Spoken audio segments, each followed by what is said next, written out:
Yo, so Monkey D. Dragon, alright? We all know this motherfucker is the assumingly overpowered ass father of the main character, who also doesn't fucking look anything like anybody he's supposedly related to. But we've seen this story many times in anime. Take a look at Gon's shit ass dad. That stupid bitch is one of the most broken motherfuckers in the world for some fucking reason, who knows why. I haven't read any of the Hunter x Hunter manga or anything, so I'm just talking out of my ass, but I'm just saying what I know. Naruto's dad was the fucking Hokage and was idolized as one of the most brilliant motherfuckers ever. He was seriously like a top 3 smartest motherfucker in the history of that fucking show. But who is Luffy's dad? Well, damn near 1100 chapters into One Piece, we barely fucking know. We know he has a shit ton of information to really fuck with the world government, and it makes those stupid fucks shit themselves whenever they hear his name. Now, what is this information? We probably don't know any of that either. How did he get this information? We don't fucking know. But here's the thing. He's got connections. Dragon was very likely raised as a Marine. I wouldn't doubt it at all. He's about the same age as Akainu too, so I wouldn't be very surprised if there wasn't something there as well, because, you know, Akainu fucking has a hate boner for Dragon at all times for some reason. Maybe Garp and Sengoku had a little favoritism and nepotism and shit towards Dragon early on, which caused Akainu to get all pissed. And to top everything off, Dragon is directly opposing Akainu now. But fuck Akainu, this isn't about him. Also, a little off topic, aren't you guys impressed with my vocabulary recently? I learned what nepotism is a few weeks ago or some shit, and I can't keep it out of my mouth. But anyway, let's get to the canon shit, to the shit we actually know and what we've seen. So the youngest we see Dragon, I believe, is when he's talking to Vegapunk after the whole Ohara disaster caused by his best friend Akainu. And clearly, Dragon was already on that fuck the system shit. He was a member of the Freedom Fighters at that point, and it appears that Ohara was the inspiration, or the last straw for Dragon to start the Revolutionary Army in the first place. Also, a tiny little detail I noticed was the little band on Dragon's thigh is pretty much the tattoo that he has on his face right now. So that is likely some kind of Freedom Fighters thing. I don't know, it could be anything, but it has some meaning. It's some kind of set that Dragon is repping, for sure. Or he got stuck under a clothing iron with that pattern, who fucking knows. Then Dragon is at the Roger execution around that same time, or maybe, I think it's a few years after, like maybe 4 years, I don't know off the top of my head.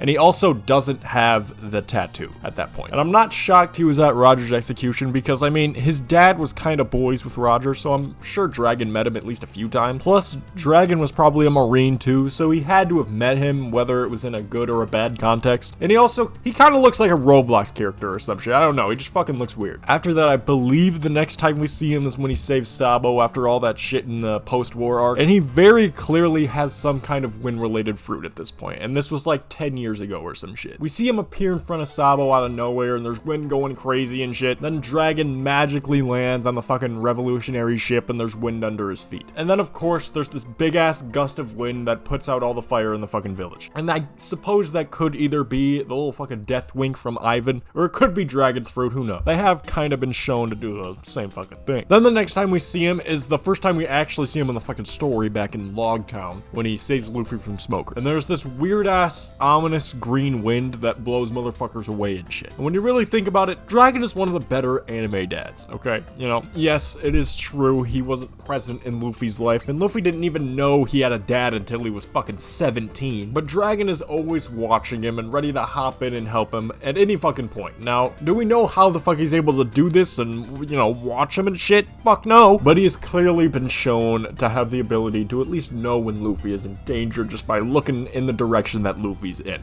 Probably some form of hockey, I don't know. Shanks has kind of shown some similar shit, but as far as Dragon actually going out and doing shit, he doesn't do much after this moment. We get little increments of what the revolutionaries may be doing, and maybe hearing what Dragon is like from Ivan and Impel Down, but he's just kind of chilling, waiting for his moment. Now, the Blackbeard pirates did apparently fuck up the revolutionaries while Dragon was home, but I'm not buying that shit. They just kind of dipped out to Kamabaka Kingdom. But anyway, I want to talk about the similarities between Dragon and Luffy, because I mean, they don't have, you know, direct similarities. They don't really look anything alike. Dragon has no fucking eyebrows. I mean, Snake Man kind of looks like Dragon at some point, because, I mean, he doesn't really have fucking eyebrows and the hair is longer and shit. But that's it. That's where the shit ends. They don't have really any similarities personality-wise, at least on the surface. But the one thing they share is the fucking leadership quality. Back when Dragon saved all those fuckers, back when he picked up Sabo after he blew out the fire, he was fucking tantalizing as fuck. I don't know if I'm using that word, but it sounds pretty cool. He was taking charge and he was just captivating people, and they were all with it. If anything, he may be even a better leader and captain than Luffy.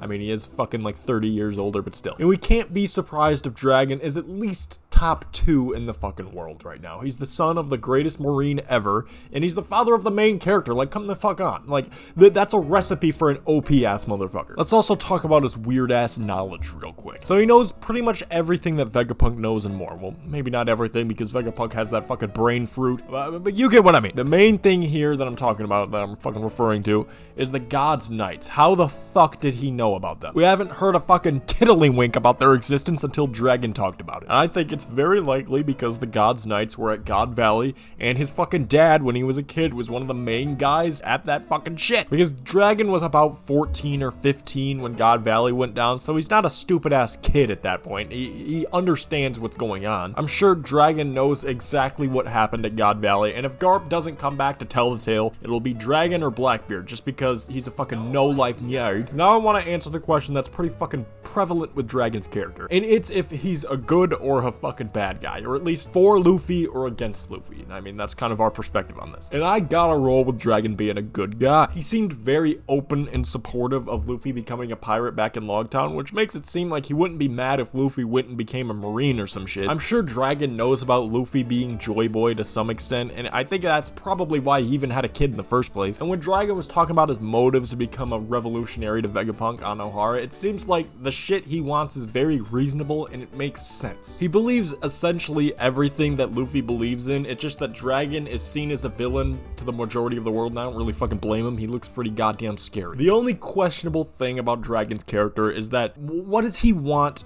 to form the world into? Like, if he wants to become some fucking overlord like Blackbeard and Zebek. I really don't think that's the case. I just think Dragon is a more tame, good boy version of those two. This is Dragon's world and we're just fucking living in it. Once he makes his move, everyone's fucked. I love Dragon, fuck you.